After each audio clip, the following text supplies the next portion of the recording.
The wind howled across the frontier, rattling the wooden shutters of the Lawson homestead. Charlotte pulled her shawl tighter around her shoulders, staring out at the darkness beyond the porch. The land stretched endlessly, wild and untamed, much like her own heart, a heart that yearned for something beyond these weather-beaten fences and endless chores. Behind her, the door creaked open. Heavy boots thudded against the wooden floorboards. She didn't turn. She already knew the sound of her father's approach, the deliberate steps, the weight of something unspoken hanging in the air. "Come inside," Walter Lawson said, his voice rough as dried leather. She hesitated.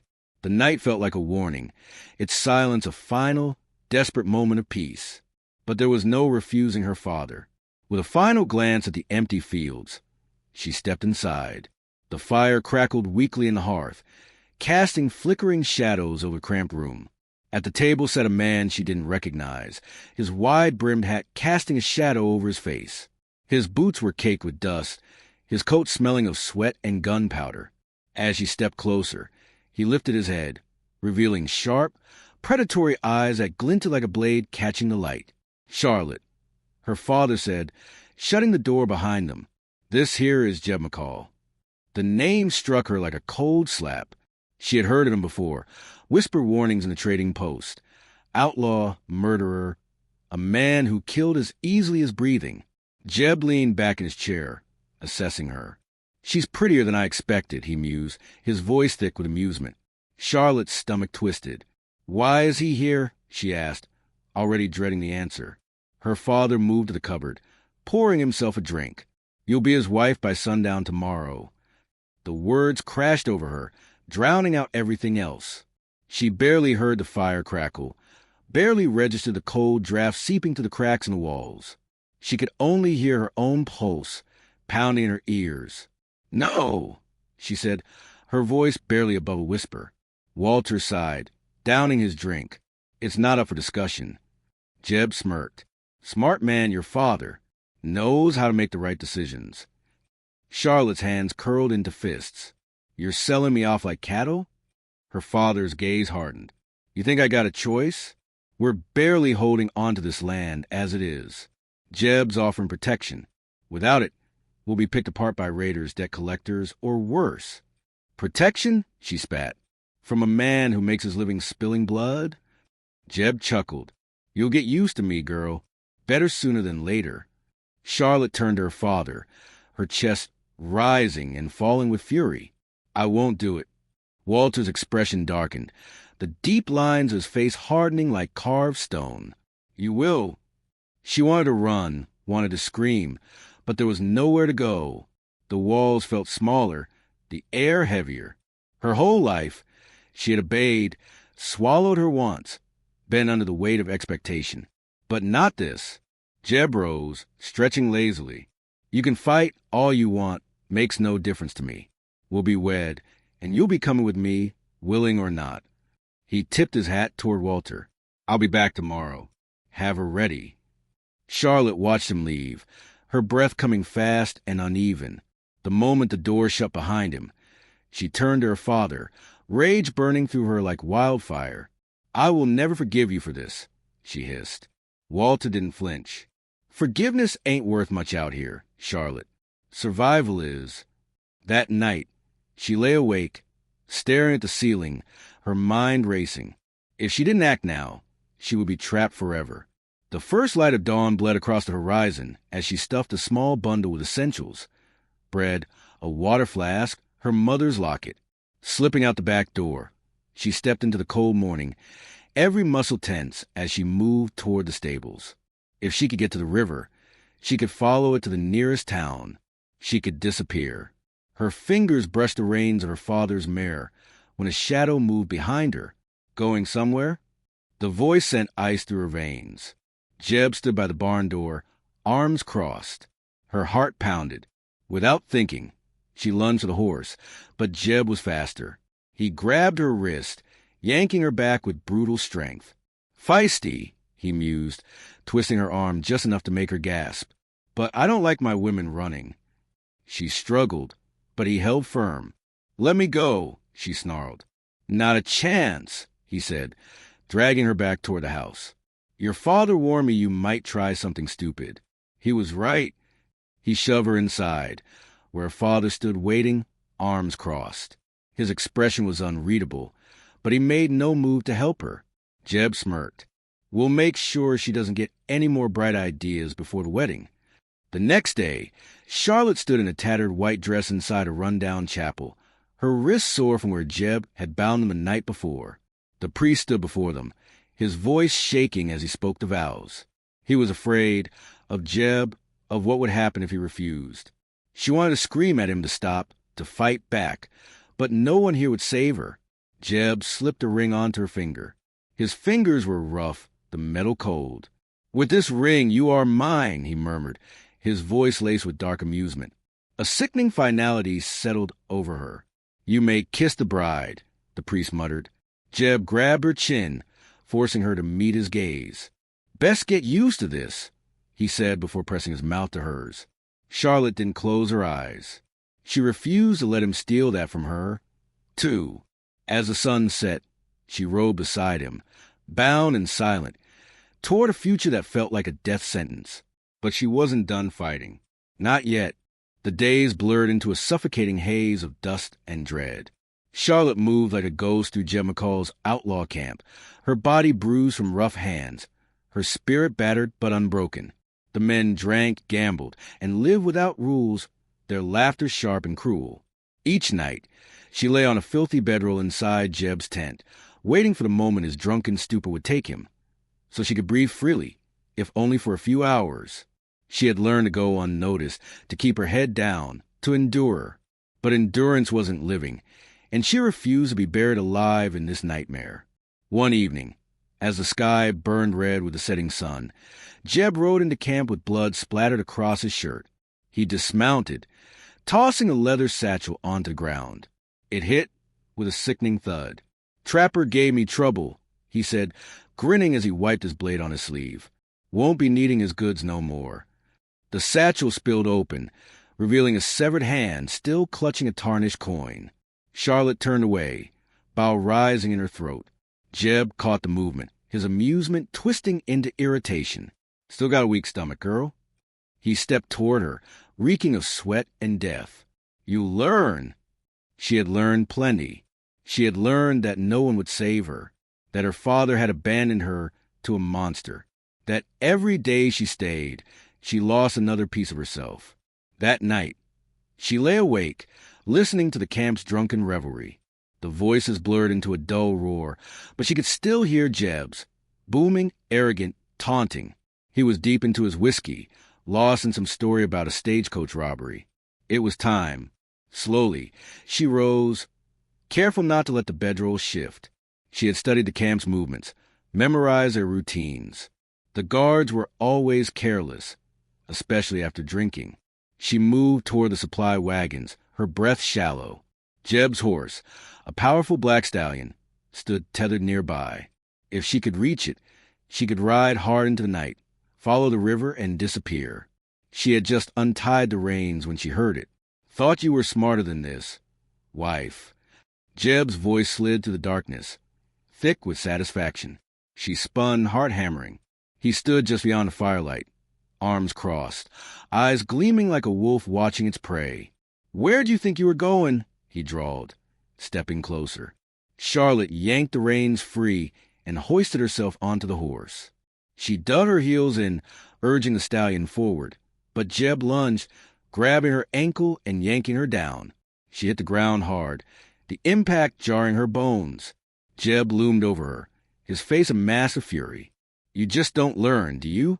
He grabbed her by the hair, dragging her toward the campfire. The other outlaws stirred, some laughing, others watching with drunken amusement.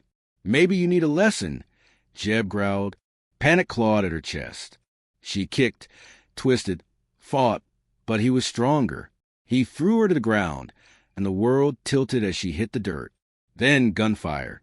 Jeb's grip slackened as a man beside him crumpled, blood spraying across the fire. Shouts erupted. More shots rang out, tearing through the night. The camp exploded into chaos. Charlotte scrambled backward as men fell around her, their bodies twisting in the firelight. From the shadows, figures emerged, silent, swift, deadly. A hand grasped her wrist. She fought, kicking wildly, but the grip was strong, unyielding. Then she saw him. The man crouched before her was unlike any she had seen. His face was painted in streaks of deep ochre, his dark eyes sharp and unreadable. Long black hair framed his face, and across his chest was a necklace of carved bone and beads. A Shawnee warrior. He didn't speak, didn't hesitate. He pulled at her feet and turned, moving with effortless speed. She stumbled after him, her mind reeling. Behind them, Jeb roared in rage. "Get her back!" Gunshots cracked through the night as they ran. Charlotte's legs burned. Her breath came in ragged gasps, but she kept moving. The warrior led her through the trees, his pace never faltering. Somewhere behind them, Jeb and his men crashed through the underbrush, their curses sharp as blades. The river. If she could reach the river, she had a chance. Branches tore her arms. Roots threatened to trip her, but the warrior never slowed. His grip on her wrist was firm, guiding her forward. Then, suddenly, he stopped. They had reached a steep ravine. Below, the river churned, dark and violent. Charlotte turned, her pulse roaring in her ears. Jeb's men were close, their torches flickering through the trees. The warrior's gaze locked onto hers. He didn't speak, but his meaning was clear. "Jump." Charlotte hesitated only for a moment. Then she nodded. Together they leapt. The icy water swallowed them whole. The current yanked her downward, twisting her in its grip. She fought, kicking desperately, her lungs burning. Then strong arms wrapped around her, pulling her toward the surface. They broke through, gasping for air. The warrior held on to her, guiding them with the current, away from the gunfire and rage. The river carried them far from the reach of Jeb McCall. By the time they crawled onto the muddy bank, Charlotte could barely move. She lay on her back, staring at the sky, her body trembling from cold and exhaustion. The warrior knelt beside her, his dark eyes unreadable in the moonlight. "You are safe," he said, his voice quiet, deliberate. Charlotte closed her eyes, the words settling over her like a promise. Charlotte woke to the scent of damp earth and the distant murmur of water. Her body ached from the river's relentless grip, her limbs heavy as stone. For a moment, she didn't move, letting the cool air settle over her. Then the memory of the night before crashed back. Jeb's fury, the gunfire, the Shawnee warrior pulling her from the darkness. She forced her eyes open. The sky had softened to pale gray, the first whispers of dawn stretching over the treetops. Birds stirred in the branches, their calls sharp and unfamiliar. She was lying on a bed of moss, her dress still damp, clinging to her skin. Nearby, the warrior crouched by the river's edge, sharpening a blade. His long hair hung in damp strands over his shoulders, and his hands moved with quiet precision. Charlotte watched him, uncertain. He had saved her life. But that didn't mean she was safe. Slowly, she sat up, wincing as pain shot through her ribs. The movement caught his attention. He turned, dark eyes assessing her, his expression unreadable. "You are awake," he said. His voice was low, steady. She swallowed, her throat raw. "Where are we?" "Far from the men who hunt you." He set the blade aside and reached for a small pouch. "Drink." He handed her a hollowed-out gourd filled with water. Charlotte hesitated, then took it, the cool liquid soothing her parched throat. "You didn't have to help me." His gaze held hers. "I did." Something in the certainty of his voice silenced her. She studied him, his sharp features, the quiet power in the way he moved. He was unlike any man she had ever known. He stood and motioned for her to follow. "We must go." Charlotte hesitated. "Go where?" "My people." Her pulse quickened. She had heard stories of the Shawnee, some filled with fear, others with reverence. She knew little of them beyond what settlers whispered over firelight. But what choice did she have? She could not survive alone. She pushed herself to her feet, swaying slightly. The warrior reached out, steadying her with a firm hand. "You are weak," he observed. "I'll manage," she muttered. His lips twitched, almost amused. "We will see." They walked for hours, weaving through dense forest, the ground damp beneath their steps. Charlotte's legs ached, but she refused to complain. She had spent too long being powerless. She would not be weak now. The warrior moved like a shadow, his steps silent, his gaze ever watchful. Charlotte struggled to keep pace, but she wouldn't ask him to slow. She had lost too much of herself already. She wouldn't surrender her pride as well. As the sun climbed higher, he stopped and knelt beside a cluster of broadleaf plants, breaking off a piece and crushing it between his fingers. The scent of something fresh and bitter filled the air. "Eat," he said, handing it to her. She eyed the leaf warily. "What is it?" For strength. Hunger gnawed at her, and she had little reason to distrust him. She chewed the leaf, wincing at the bitterness. He gave a short nod of approval before continuing forward. "Who are you?" she asked after a time. "Cohen." The name felt solid, like the earth beneath her feet. "I'm Charlotte." "I know." His certainty unsettled her. "How?" "I heard them call your name when they chased you." Something inside her tightened. She could still hear Jeb's voice, the fury in it, the promise of violence. "He will not find you," Cohen said, as if reading her thoughts. She wished she could believe that. They continued through the wilderness, the landscape shifting from dense forest to open fields scattered with wildflowers. The air grew warmer, the scent of pine and earth filling Charlotte's lungs. She hadn't realized how little she had seen of the world beyond her father's land. As dusk approached, Cohen led her to a small clearing where a stream trickled over smooth stones. He set his weapons aside and knelt, cupping water in his hands. Charlotte hesitated before following his lead, dipping her fingers into the cool stream. "You are not used to this," he observed. She scoffed. "Sleeping on the ground? Running for my life? No, I suppose I'm not." He studied her. "You are learning." She looked away, suddenly aware of the dirt beneath her nails, the tattered state of her dress. "I don't want to learn like this."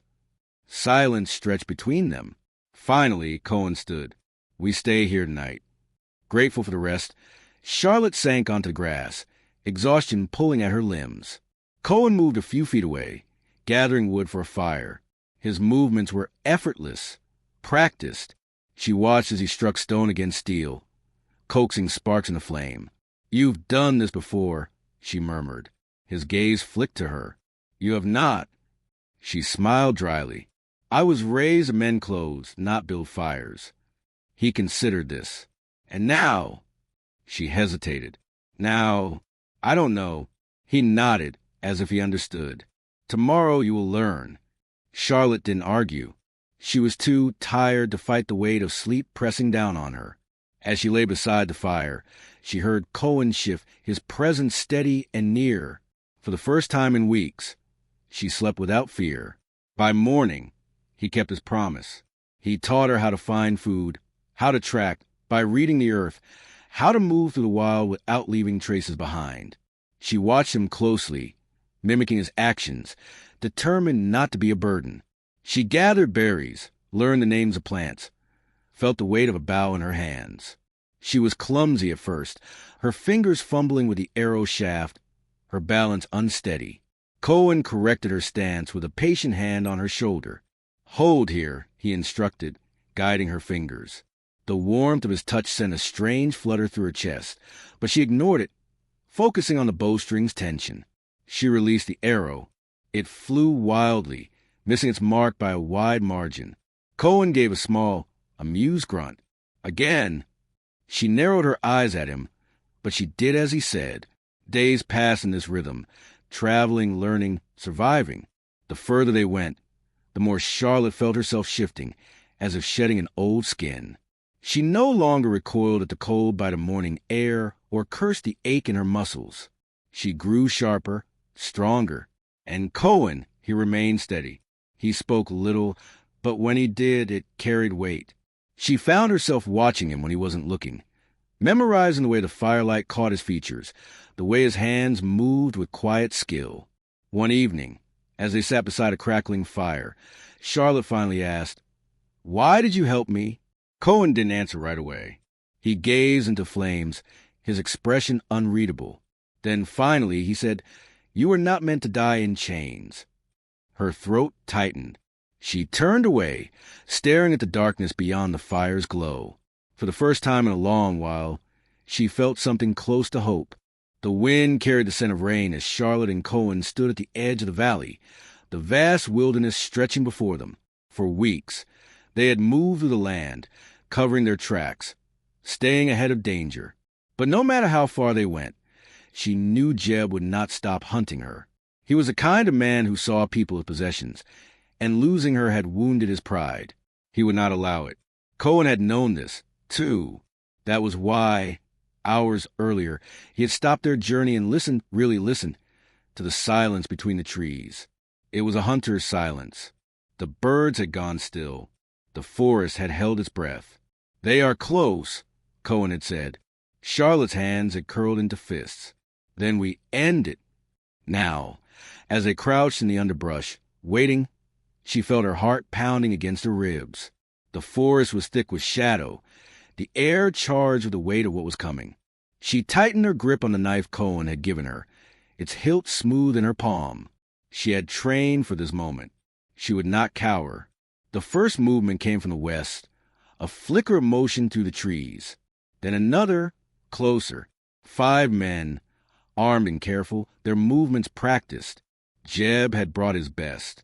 He had learned from his mistakes. And yet, he had not learned enough. Cohen was already in motion, moving with the silence of a predator.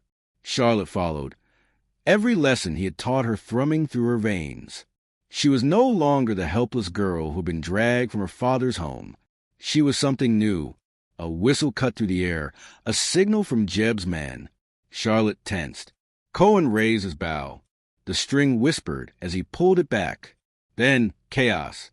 The first arrow struck home before the outlaws even knew they had been seen. A man crumpled with a gurgled cry, clutching his throat. The others spun, rifles raising, but the forest betrayed them. Charlotte and Cohen had chosen this battleground well. Gunfire split the night. Charlotte ducked behind a tree, her pulse roaring in her ears. She saw Jeb then, his broad form moving to the trees, his face twisted in frustration. He had not expected this. He had expected her to run, to beg. She was done running. A shadow moved near her, one of Jeb's men. He had not seen her yet. Charlotte gripped her knife, every instinct screaming at her to act. She lunged. The blade found flesh.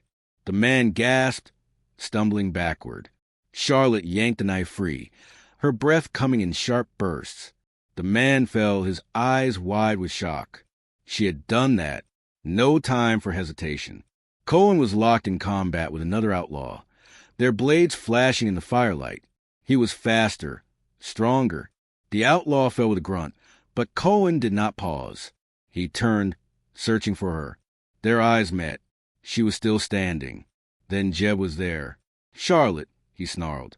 His gun was raised, his face a mask of fury. She did not flinch. She did not plead. Jeb's hand tightened on the trigger.